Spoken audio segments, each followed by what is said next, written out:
Абай ұлы ағартушы, философ, ақын. Оның өлеңдерін барша қазақ баласы жатқа білу керек. Сен білесің бе? Ja, білем.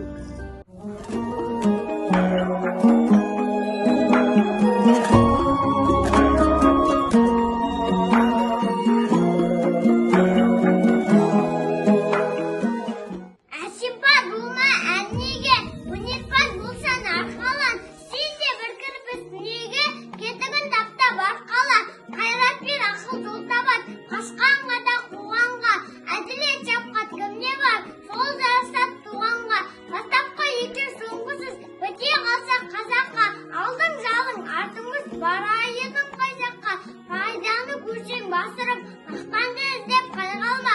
Мініңді ұрлап жасырып, майданға түспей бәйг алма. Өзіңде бар мен көзгерім, атылам деме өзгеден. Күндес түн қоздырып, азапқа қалма